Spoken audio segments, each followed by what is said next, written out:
Pero nandito din yung joy kasi alam naman natin kung nasan siya.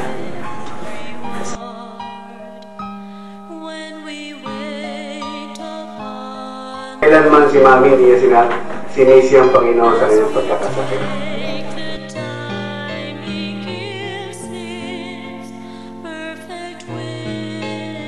Ang huling panalangin na dininig ng Diyos, nanalangin na tayo lahat, mahinga po, nanalangin na.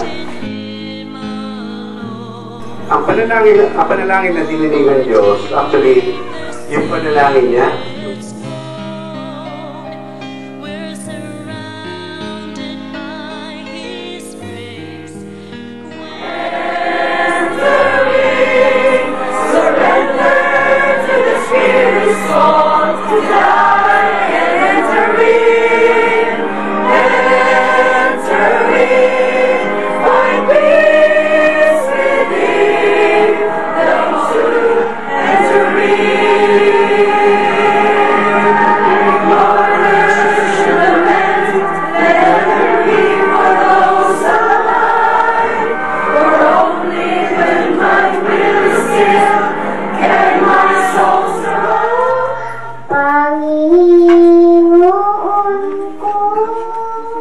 sa lahat ng nangyari sa araw na ito, lungkot man o ligaya, sa sakit at ating Panginoon, magtatapat sa habang panahon.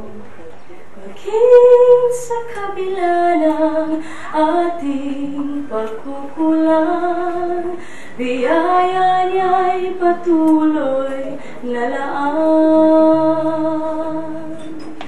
Katulad ng pagsinag ng gintong araw, patuloy siyang nagbibigay tanglaw. Sa puso ko't damdamin,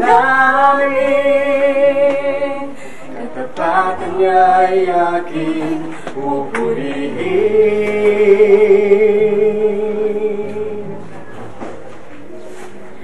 Dakila ka, O Diyos, tapat kang ang tunay, magmula pa sa ugat ng aming lahi. Ang katapatan po ng Panginoon. At sa oras na ito ay handa po natin ang ating mga puso at isipan sa pagkikinig ng salita ng Diyos na ibabahagi po sa atin kay Pastor Tim. But for the sake of emphasis, babasahin ko muli ang 2 Timothy chapter 4 verses 6 through 8. For I am now ready to be offered, and the time of my departure is at hand.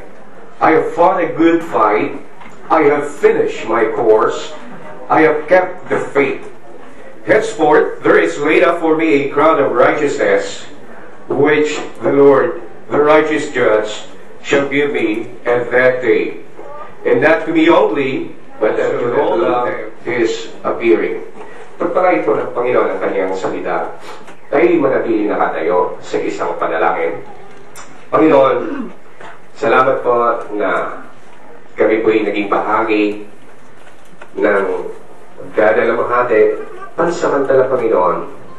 Pero alam po namin ng aming kapatid, si Ate Jit, ay masaya na po sa iyong piling at sa iyong kalwalatian sa oras na ito.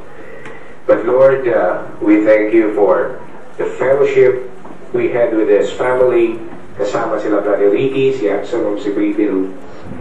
And thank you for the privilege na maihatid po namin siya sa kanyang himlayan, ang kanyang labi, ang kanyang lubang katawan. This is an honor for us, O God, to be a part. And we're grateful to you for giving us this opportunity. At sa aming pagtutunghay po ng iyong salita sa umaga ito, Panginoon, comfort us, strengthen us as we go through this, especially sa kanila Brother Ricky, kay Absalom, maging kay Baby Ruth, and the rest of the family, the Pagyo, and the Macapagal family. This is our prayer with thanksgiving in Jesus' name. Amen. Tayo po'y magsiupo. Ang buhay po natin is war. A life of conflict